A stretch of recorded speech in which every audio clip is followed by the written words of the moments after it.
नमस्कार मित्रांनो, आजचा आपला टॉपिक आहे संविधानातील शेड्यूल्स किंवा अनुसूच्या। तर आर्टिकलच्या व्यतिरिक्त एक्स्ट्राची माहिती या शेड्यूल्स मध्ये दिलेली असते। ज्यावेळेस आपलं संविधान तयार झालं होतं म्हणजे 26 नोव्हेंबर 1949 मध्ये, त्यावेळेस आपल्या संविधानात एकूण 8 शेड्यूल्स होते, पण कालांतराने यात आणखी 4 शेड्यूल्स ऍड झाले आणि आज जर बघितलं तर आज आपल्या संविधानात आपल्याला 12 शेड्यूल्स मिळतील। आपण हे सर्व शेड्यूल्स एक एक करून बघणार आहोत। यावर परीक्षांमध्ये 1 किंवा 2 प्रश्न तरी असतातच, म्हणजे परीक्षेसाठी हा टॉपिक एकदम महत्त्वाचा आहे। तर पहिलं शेड्यूल आहे, यामध्ये भारतातील राज्य तसेच केंद्रशासित प्रदेश यांची नावे आणि त्यांचे क्षेत्र हे दिलेलं आहे। आर्टिकल 1 ते 4 हे आर्टिकल संबंधित आहेत। भारतामध्ये आज जर बघितलं तर आज बघता टोटल 28 राज्य आणि 8 केंद्रशासित प्रदेश मिळतील। दुसरी अनुसूची आहे, यामध्ये अधिकाऱ्यांचे पगार, भत्ते आणि विशेष अधिकार दिलेले आहेत। आता अधिकारी कोणकोणते, तर सर्वच अधिकारी नाही, पण काही महत्त्वाचे, जसं की राष्ट्रपती, त्यानंतर उपराष्ट्रपती, त्यानंतर राज्यपाल, लोकसभेचे अध्यक्ष, उपाध्यक्ष,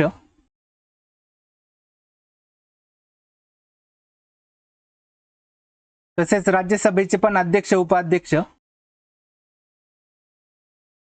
तसेच राज्यांमध्ये जी विधानसभा असते किंवा काही राज्यांमध्ये विधान परिषद पण असते, यांचेही अध्यक्ष आणि उपाध्यक्ष, सोबतच सुप्रीम कोर्ट आणि हायकोर्टचे जजेस आणि सीएजी या सर्व अधिकाऱ्यांच्या पगार आणि भत्त्याविषयी या शेड्यूल मध्ये माहिती दिलेली आहे। त्यानंतर तिसरी अनुसूची आहे, यामध्ये शपथ आणि प्रतिज्ञाविषयी दिलेलं आहे। तर यामध्ये जे लोकसभा तसेच राज्यसभा या इलेक्शन मध्ये उभे राहणारे कॅन्डिडेट म्हणजे उमेदवार, तसेच निवडून आलेले सदस्य म्हणजे दोघी सदनांमधले लोकसभा तसेच राज्यसभा म्हणजे संसदेतले सर्व सदस्य, यात मंत्रीही येतील। त्यानंतर सुप्रीम कोर्टचे जजेस तसेच हायकोर्टचे जजेस, त्यानंतर राज्यांमध्ये जी विधानसभा असते किंवा काही राज्यांमध्ये विधान परिषदही असते, त्याचेही सदस्य। मग या सदस्यांमध्ये राज्यांचे मंत्री पण येऊन जातील। या सर्वांच्या प्रतिज्ञा तसेच शपथविषयी या तिसऱ्या अनुसूचीमध्ये माहिती दिलेली आहे। यानंतरची चौथी अनुसूची, यामध्ये राज्यसभेचे ज्या जागा वाटप केले जातात त्याविषयी माहिती दिलेली आहे। तर राज्य तसेच केंद्रशासित प्रदेश यांच्यामध्ये असलेल्या लोकसंख्येच्या प्रमाणानुसार जागा वाटप केली जाते। आज जर बघितलं, राज्यसभेची एकूण 250 सीटांची क्षमता आहे, त्यामध्ये 238 हे इलेक्शन मार्फत निवडले जातात आणि 12 हे राष्ट्रपती नॉमिनेट करतो। यानंतर पाचवी अनुसूची, भारतातील अनुसूचित क्षेत्रे आणि जमाती यांच्या प्रशासनासंबंधित ही पाचवी अनुसूची आहे। हे प्रशासन मुख्यतः राज्यपालामार्फत चालतं। हे घोषित करण्याचा अधिकार हा राष्ट्रपतींना असतो। राष्ट्रपती सांगतील ते क्षेत्र 5व्या शेड्यूल मध्ये ऍड केलं जातं। यात एक लक्षात ठेवा की ईशान्य भारतातील मिझोरम, आसाम, त्रिपुरा आणि मेघालय हे 4 राज्य 5व्या अनुसूचीत समाविष्ट होत नाही। याच्यासाठी वेगळं 6वं शेड्यूल आहे, तर यावर प्रश्न फसू शकतो। यानंतरची आहे 6वी अनुसूची, या अंतर्गत 5व्या अनुसूचीत नसलेले आसाम, मेघालय, त्रिपुरा आणि मिझोरम या राज्यातील आदिवासी भागांचा समावेश आहे। यांच्या प्रशासनासाठी एक स्वायत्त जिल्हा परिषद स्थापन करण्यात येते। त्यामध्ये एकूण 30 सदस्य असतात, त्यापैकी 26 जणांची निवडणूक केली जाते आणि 4 सदस्य राज्यपाल नेमतात। तसेच दरवर्षी या क्षेत्रांविषयी राज्यपाल आपला अहवाल राष्ट्रपतींना सादर करतात।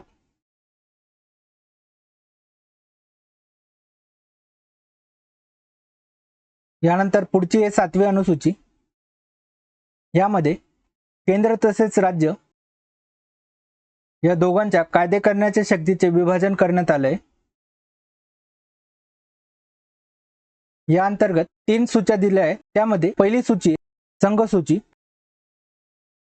या सूचीत एकूण 100 विषय आहेत, ज्यावर संसद कायदे करू शकते, म्हणजे केंद्र सरकार. त्यानंतर दुसरी सूची आहे राज्य सूची. यामध्ये एकूण 61 विषय आहेत, ज्यावर राज्याचं विधिमंडळ कायदे करू शकतं. आणि तिसरी सूची आहे समवर्ती सूची. यात एकूण 52 विषय आहेत, ज्यावर केंद्र किंवा राज्य दोघंही कायदे करू शकतात. पण जर दोघांनी कायदे केले तर संसदेचा जो कायदा असतो त्याला प्राधान्य दिले जाईल. इथं लिहून घेऊ. यानंतर 8वी अनुसूची. यामध्ये भाषा दिल्या आहेत. सुरुवातीला यामध्ये 14 भाषा होत्या, पण नंतर यामध्ये कालांतराने 8 भाषा ऍड झाल्या आणि यामध्ये आता 22 भाषा आहेत. सर्वात आधी 1967 मध्ये 21व्या घटना दुरुस्तीने सिंधी भाषा ऍड करण्यात आली. त्यानंतर 1992 मध्ये 71व्या घटना दुरुस्तीने यामध्ये 3 भाषा ऍड करण्यात आल्या, कोकणी, मणिपुरी आणि नेपाळी. त्यानंतर 2003 मध्ये 92व्या घटना दुरुस्तीने या 4 भाषा ऍड करण्यात आल्या, बोडो, डोंगरी, मैथिली आणि संथाली. या घटना दुरुस्तींवर प्रश्न येऊ शकतो. कुठल्या घटना दुरुस्तीत कुठली भाषा ऍड झाली हे लक्षात ठेवा. यानंतरची 9वी अनुसूची. ही अनुसूची पहिल्या घटना दुरुस्तीनुसार 1951 मध्ये ऍड करण्यात आली. या अनुसूचीमध्ये जे कायदे करण्यात आले त्या कायद्यांना न्यायालयीन पुनर्विलोकनापासून संरक्षण देण्यात आलं. म्हणजे ज्या कायद्यांविरुद्ध आपण कोर्टात जाऊ शकत नाही.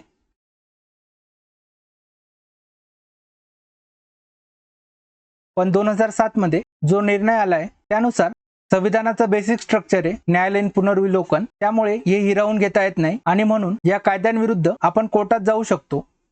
पण एक लक्षात घ्या की संविधानाचं बेसिक स्ट्रक्चर हे 1973 मध्ये आलं होतं केशवानंद भारती केसमध्ये.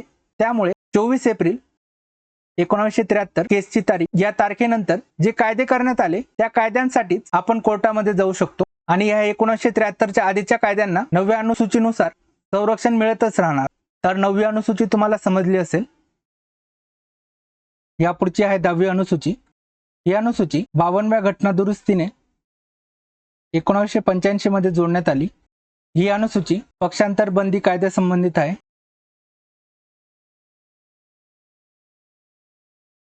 यानुसार जो व्यक्ती पक्ष चेंज करतो त्याची सदस्यता अपात्र ठरवण्यात येते. हा अधिकार संबंधित व्यक्तीच्या सदनाच्या स्पीकरचा असतो. तर त्यासाठी कंडिशन आहेत, त्या कंडिशन पण माहिती पाहिजे. ज्यावेळेस व्यक्ती निवडून आल्यानंतर स्वतःहून पक्ष सोडतो किंवा पक्षाच्या विरोधात मतदान करतो किंवा अपक्ष निवडून आलेला व्यक्ती दुसऱ्या पक्षात सामील होतो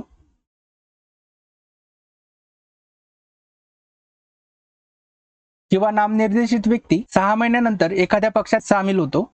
नामनिर्देशित म्हणजे एखाद्या व्यक्ती निवडणूक न लढता त्याची नेमणूक राष्ट्रपती करतो, त्याला नामनिर्देशित म्हटलं जातं. असा व्यक्ती 6 महिन्यानंतर जर एखाद्या पक्षात सामील झाला त्यावेळेस त्याची सदस्यता रद्द करण्यात येते. या सर्व कंडिशन मध्ये संबंधित सदस्याची सदस्यता रद्द करण्यात येते.